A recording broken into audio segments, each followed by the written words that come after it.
வசனம் சொல்லுகிற வேளை, அதை தொடர்ந்து கர்த்தர் செய்த நன்மைகளை சாட்சியாக அறிவிக்க விரும்புகிறவர்கள் 1-2 பேர் முன்பாக கடந்து வந்து சுருக்கமாக கர்த்தருடைய நாமத்தை மகிமைப்படுத்த கேட்டுக்கொள்ளப்படுகிறீர்கள். இப்பொழுது சிறு பிள்ளைகள் வசனம் சொல்லுவார்கள்.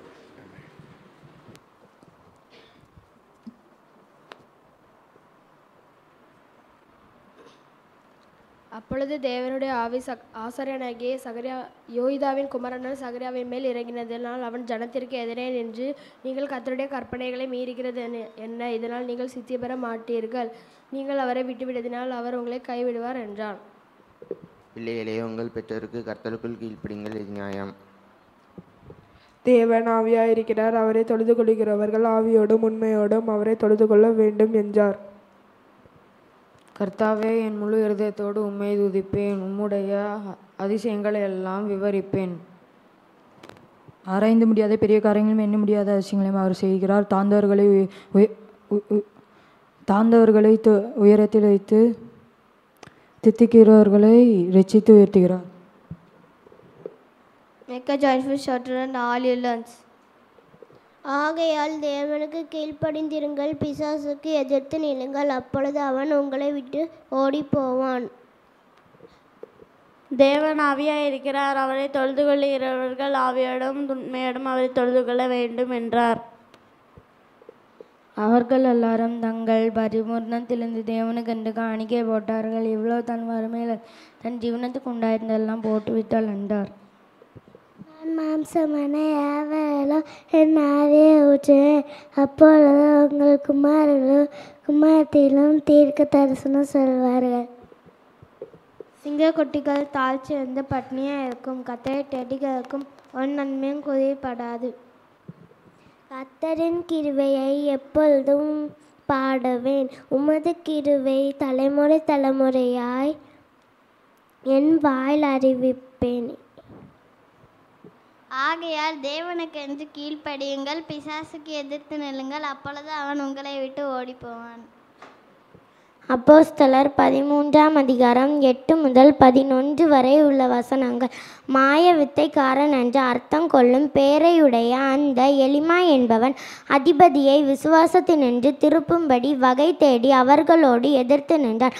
அப்பொழுது பவுல் என்று சொல்லப்பட்ட சவுல் பரிசுத்த ஆவியினால் நிறைந்தவனாய் அவனை உற்று பார்த்து, எல்லா கபடமும் எல்லா பொல்லாங்கும் நிறைந்தவனே, பிசாசின் மகனே, நீதிக்கெல்லாம் பகைஞனே, கர்த்தருடைய வழியை புரட்டுவதில் ஓய மாட்டாயோ?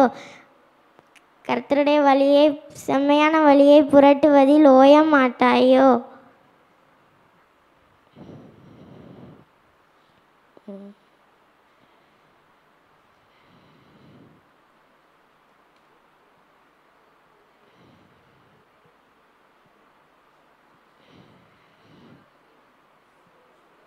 இதோ இப்பொழுதே கர்த்தருடைய கை உன்மேல் வந்திருக்கிறது. சில காலம் சூரியனை காணாமல் நீ குருடனாய் இருப்பாய் என்றான். உடனே மந்தாரமும் இருளும் அவன் மேல் விழுந்தது. அவன் தடுமாறி கைலாகு கொடுக்கிறவர்களை தேடினான். விசுவாசத்தினாலே ஆபேல் காயினோட பலியிலும் மேன்மையான வழியை தேவனுக்கு செலுத்தினான். அதனால அவன் நீதிமான் என்று சாட்சி பெற்றான். அவனுடைய காணிக்கை கொடுத்து தேவனை சாட்சி கொடுத்தான். அவன் மரித்தும் இன்னும் பேசுகிறான். ஆகையால் அவன் கர்த்தருக்கென்று கேட்கப்பட்டபடியினால் அவன் உயிரோடு இருக்கும் சகல நாளும் அவனை கர்த்தருக்கே ஒப்பு கொடுப்பேன் என்றான். அவன் அங்கே பிறந்து கொண்டான்.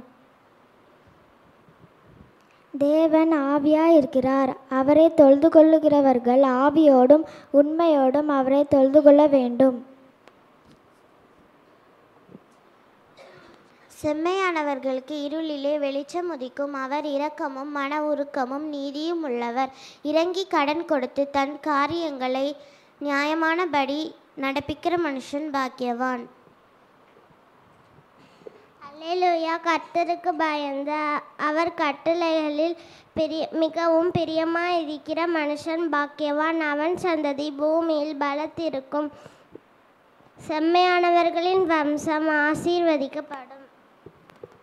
வெண்கல கதவுகளை உடைத்து இருப்பு தாழ்பால்களை முறித்து அந்தகாரத்தில் இருக்கிற பொக்கிஷங்களையும் ஒளிப்பிடத்தில் இருக்கிற புதையல்களையும் உனக்கு கொடுப்பேன். என் தாசனாகிய யாக்கோபின் நிமித்தமும் நான் தெரிந்து கொண்ட இஸ்ரவேலின் நிமித்தமும் நான் உன்னை பெயர் சொல்லி அழைத்து நீர் என்னை அறியாதிருந்தும் உமக்கு நாமம் தரித்தேன். வானமும் பூமியும் ஒளிந்து போம், என் வார்த்தைகளோ ஒளிந்து போவதில்லை. நாம் எதை கேட்டாலும் அவர் நமக்கு செய்து கொடுப்பார் என்று நாம் அறிந்திருக்கிறோம். ஆனால் அவரிடத்தில் நாம் கேட்டவைகளை பெற்றுக்கொண்டோம் என்றும் அறிந்திருக்கிறோம். பிள்ளைகளே, உங்கள் பெற்றோருக்கு கர்த்தருக்குள் கீழ்ப்படியுங்கள், இது நியாயம். அவர் பிரதியுத்தரமாக, மனுஷன் மறுபடியும் பிறாவிட்டால் தேவனுடைய ராஜ்யத்தை காண மாட்டான் என்று மெய்யாகவே எழுதியிருக்கிறதே என்றார். ஹல்லேலூயா. எல்லா பிள்ளைகளும் அப்படியே நில்லுங்க ஒரு நிமிஷம். இன்னைக்கு ஒரு சின்ன உங்களுக்கெல்லாம் ஒரு